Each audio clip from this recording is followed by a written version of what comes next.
ওরা বসে ভীমরতি। প্রেমে চুমু খাওয়াটা কি ইম্পর্টেন্ট? ইম্পর্টেন্ট নয়, চুমু ছাড়া প্রেম মানে তো তেঁতুল জল ছাড়া ফুচকা। তাই নাকি? কাঞ্চন কাকু শ্রীময়ীর বিয়ে এখন বাসি। বিয়ের পরে রঙ্গ দেখে সত্যি পায় হাসি।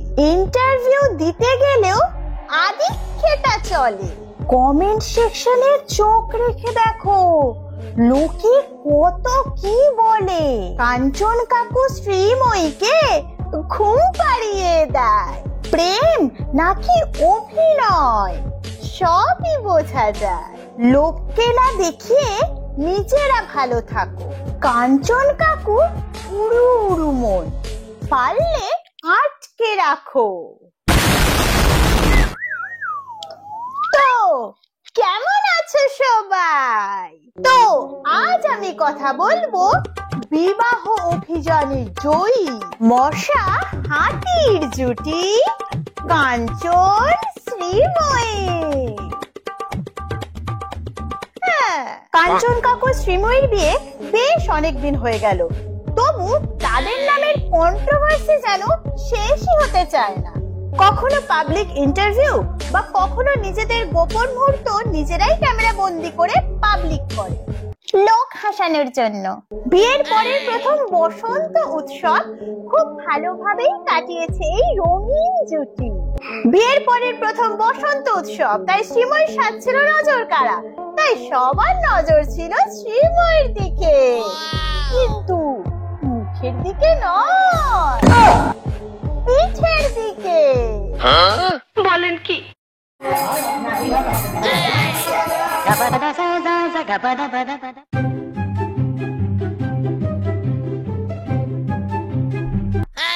এই ভিডিওটা যখন আমি প্রথম দেখি তখন আমার নরমাল রিঅ্যাকশনই ছিল যতক্ষণ ক্যামেরা শ্রীময়ীর মুখের দিকে ছিল, কিন্তু যেই ক্যামেরা শ্রীময়ীর পিঠের দিকে গেছে, আমিও কিছু মানুষের মতো দূরবীন দিয়ে মনোযোগ সহকারে শ্রীময়ীর ব্লাউজটাকে খোঁজার চেষ্টা করছিলাম। তারপরে ফাইনালি আবিষ্কার করলাম সেই অদৃশ্য ব্লাউজ। ব্লাউজ ব্লাউজ ওই ব্লাউজ। কাঞ্চন কাকু আমাদের নেতা মানুষ হয়েও বউয়ের ব্লাউজের জন্য একটু বেশি কাপড় জোগাড় করতে পারলো না। খুব দারুণ লজ্জার ব্যাপার। অবশ্য এটা স্টাইলও হতে পারে। বিয়ের পরে প্রথম দোল, তাই একটু বেশি বেশি গরম লেগে গেছে পিঠে। কাঞ্চন কাকু আর শ্রীময়ী বিয়ের পর থেকে ইন্টারভিউ দিয়েই যাচ্ছে, কারণ জোকারদের দেখতে পাবলিক ইন্টারেস্ট পাচ্ছে। আচ্ছা, একটা কথা বলছি, সেটা হলো যে বিয়ের প্রথম বছর তো আমার দোল। তো এই দোলে ভালোবাসার কোন রং দিয়ে আমাকে রাঙাতে চাও, বা ভালোবাসার কোন রঙে আমায় দেখতে চাও? হ্যাঁ, বিয়ের প্রথম বছরে যত মজা করার করে নাও, কারণ কাঞ্চন কাকুর যা মতি গতি, দ্বিতীয় বছর পর্যন্ত গড়াবে কিনা তার তো কোনো গ্যারান্টি নেই। ঠিক বলেছো। এই দোলে ভালোবাসার কোন রং দিয়ে আমাকে রাঙাতে চাও, বা ভালোবাসার কোন রঙে আমায় দেখতে চাও? লাল। কি বলে? আরে কাকু, এ কি করলে? তুমি সবুজ বলবে আশা করেছিলাম। মমতা দিদির হাত মাথার উপর থেকে উঠে গেলে তোমার বউ তো অন্য কারোর গলায় ঝুলে যাবে। পাঠিয়ে দেবো, চালাকি বুঝিয়ে দেবো। লাল রংটা যেহেতু সিঁদুরের রং, বিয়ের রং, তাই সেটা দিয়ে দেখতে। কাকু লাল রং খুব ভালোবাসে, তাই তো বারবার সিঁদুর পরিয়ে যায়। লাল রঙের সিঁদুর কিন্তু একই থাকে, শুধু সিথির মানুষটাই পাল্টে যায়। আর গালে সবুজ। এবারে ঠিক আছে, দিদির কথা তার মানে তুমি মনে রেখেছো। আমার কাছে একটা আছে, এটা ভালগার কি পারভাট আমি জানি না, সেটা হচ্ছে এই হচ্ছে শীতকালে মানে লেপের তলায় জড়িয়ে ধরে শুয়ে থাকা। শীতকালে লেপের তলায় জড়িয়ে ধরে শুয়ে থাকবে, বাহ কি সুন্দর।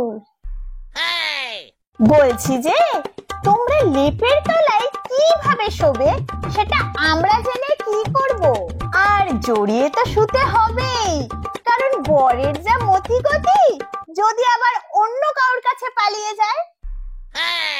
এখানে সে 4-5টার মতো মূর্তি বিক্রি করে ফেলে। করছে আগে তার প্রধান খদ্দের ছিল আমেরিকান সাহেবরা, এই যে এখন জাপানিরা। জাপানিদের সঙ্গে ব্যবসা করার অনেক যন্ত্রণা। তারা মূর্তির ছবি দেখে সন্তুষ্ট না, তাদেরকে জিনিস দেখাতে হয়। আহাগো কি প্রেম! এটাকে প্রেম বলে? গল্পের বই পড়ে শোনাচ্ছি। কি প্রেম তোমার আমার প্রতি। অবশ্য বুড়ো বয়সের প্রেম তো এমনিই হয়।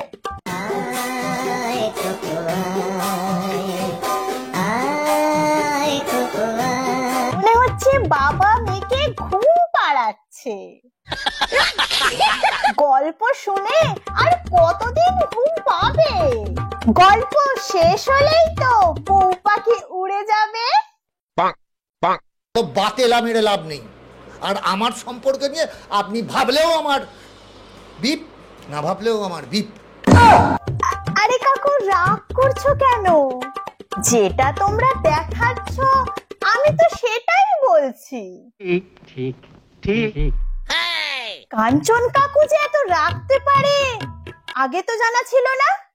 একটা সরগম বলে একটা সিনেমা বোধহয়, আমি জানি, আমি নামটা ভুল বলতে পারি, একটা গান ছিল, যদি সদর্থক প্রেম বলে, নোংরা মোটা না বলে, প্যার কিয়া নেহি যাতা হো যাতা হ্যায়। তাই নাকি? সেটা তো বুঝলাম, কিন্তু প্যার আর কতবার হবে? কাঞ্চন কাকু এই বয়সে সরগমের কথা বলছে, আর অন্যদিকে কাঞ্চন কাকুর বয়সী লোকেদের জীবন থেকে স্যার তো কবেই চলে গেছে, শুধু গাম পড়ে আছে। তারা আমার যদি ক্ষমতায় থাকে, আপনি আমার প্ল্যাটফর্মে আসুন, আসুন, যোগ্যতা দিয়ে প্রমাণ হবে।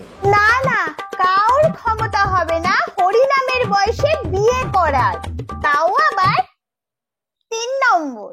ঠাকুর মশাইকে কতজন ফোন করেছে? আচ্ছা, আপনি কি কতদিন আগে আপনি জানতেন বিয়েটা? ঠাকুর মশাইও কিন্তু জেনেছে 1 মাস আগে। বলুন না, सेंटर फ्रेश चबाइए, कान पे लगाम लगाइए। ঠাকুর মশাই অলরেডি কিন্তু অন্য বিয়েও আর কি নেওয়া হয়, স্বাভাবিক। মিথ্যে কথা বলে যাচ্ছে। ঠাকুর মশাইকে তো বলারই সুযোগ দিচ্ছে না, শুধু নিজেই বকে যাচ্ছে। আসলে ভাবছে ঠাকুর মশাই যদি সব ফাঁস করে দেয়।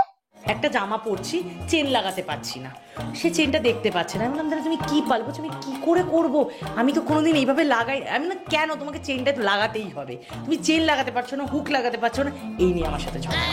চেন হুক লাগাতে পারে না বলে ঝগড়া? মানে নির্লজ্জ কাকে বলে? কাঞ্চন কাকু এত প্র্যাকটিস করার পরে যদি চেন আর হুক না লাগাতে পারে, তাহলে বাকিরা কি করবে? একটাই কথা ভাবি, যে কার খেদে কাজ নেই যে এই দুটো পিসকে ইন্টারভিউর জন্য ডাকে। আর কি কোনো লোক নেই নাকি? হ্যাঁ, আরো তো কত ভালো ভালো লোক আছে ভাই, তাদের ইন্টারভিউ নাও। মানে এদের এসব ভাট শুনে কি হবে? তো বাতেলা মেরে লাভ নেই। আরে কাকু রাখছো কেন? আমি তো বলছিলাম যে খুব ভালো করেছে, খুব ভালো করেছে তোমাদের ইন্টারভিউ নিয়ে। মানে ইন্টারভিউ না নিলে কি তোমাদের ব্যাপারে আমরা এত কিছু জানতে পারতাম নাকি? কথা কি ক্লিয়ার না ভেজাল আছে? আজকের ভিডিও এতটুকুই। আজকের ভিডিও তোমাদের যদি ভালো লেগে থাকে, then guys do like, share, comment and subscribe. আর নিজে হাসো, সবাইকে হাসাও, নিজে ভালো থাকো, সবাইকে ভালো রাখো। Okay guys, then take care, tata.